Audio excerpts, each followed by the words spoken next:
Ladies and gentlemen, tennis fans around the world, gather round, for the tennis world is rumbling again with rankings redefined, upsets unfolding, and glory finding new homes. The ATP rankings have just dropped a thunderous update, and if you thought the old order was set in stone, think again.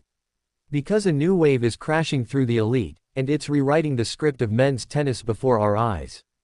In the heart of the tennis globe, a quiet but deadly storm named Jannik Sinner continues to cement his legacy with every passing week.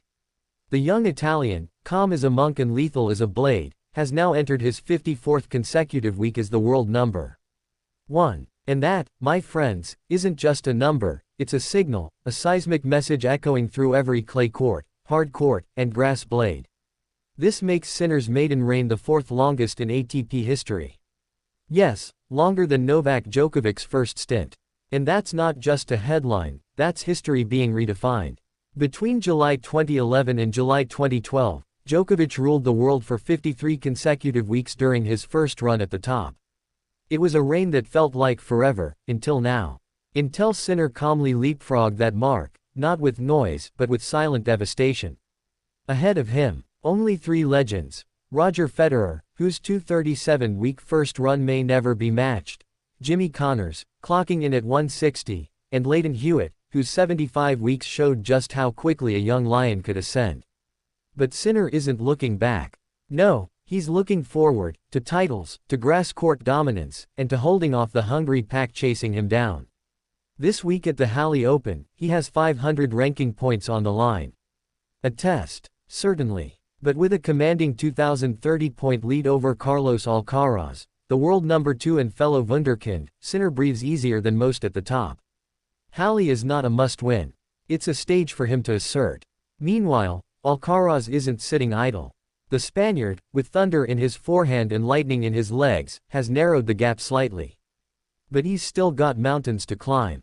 Just behind him is Alexander Zverev, the smooth-swinging German who reached the final in Stuttgart and shaved off 115 points from his deficit to Alcaraz. But even after all that, Zverev still lags behind by 2,350 points. That's how dominant the top two have become. Yet while the focus stays up top, the real tremors have come from the next tier, where Fritz and Shelton have exploded onto center stage.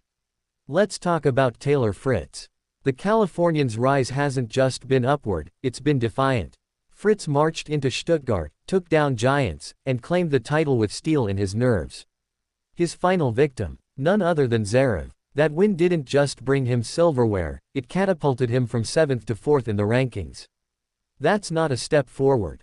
That's a leap. Now, Fritz stands tall as the top American in the rankings and sits above some mighty names: Djokovic, Draper, and Musetti. Yes, you read that right, Novak Djokovic, the 24-time Grand Slam champion, now trails behind Fritz. The old world order is shifting, and Fritz is leading the American resurgence with pride, poise, and powerful groundstrokes. And here's the kicker: with Wimbledon just around the corner, Fritz is poised to be seeded fourth. That means favorable draws. That means a legitimate path to the semifinals. That means the best chance of his career to make deep noise on grass. And after Stuttgart, who would bet against him? But don't stop clapping yet, because there's another American making headlines, and his name is Shelton. The 21-year-old phenom has rocketed into the top 10 for the first time in his career. From 12th to 10th, thanks to a spectacular semifinal run in Stuttgart, Shelton now joins the elite, and he's not just visiting. He's come to stay. Shelton's rise is more than statistical. It's symbolic. It's the proof that power tennis, youthful energy, and a fearless approach can break through even the toughest barriers. His serve, a rocket. His swagger, unmistakable. And now, with that coveted top 10 ranking beside his name, Shelton becomes the youngest American to do so in over a decade. While America celebrates, there's heartbreak elsewhere. Novak Djokovic, recovering from injury and uncertainty, has slipped down the rankings. Once unshakable, now slipping, not from skill, but from circumstance. He's fallen out of the top 4 and watches as the next generation storms the gates he once guarded with steel. And Jack Draper, the rising Brit who promised so much, has taken a hit too. The rankings are ruthless, and momentum is everything. Draper, along with Lorenzo Musetti, finds himself watching Fritz and Shelton take the spots they once eyed. This isn't a lull, it's a reckoning. All of this, of course, is just the beginning. The grass court season is underway, Wimbledon is knocking, and the ATP landscape is more open, more thrilling, and more volatile than it has been in years. The race is on. The pack is tightening. Sinner leads, but Alcaraz breathes down his neck. Zverev lurks, ready for a slip. Fritz charges forward, the American flag behind him. Shelton soars, smiling with every swing. And Djokovic, wounded but never done, plots his next return. This isn't just rankings. This is a story. A war of generations. A transition of eras. A wildfire of possibility. And every week, the script flips. From the lawns of Stuttgart to the courts of Halle, from the archives of Federer and Connors to the footsteps of Sinner and Shelton, this is tennis in its rawest, most electric form.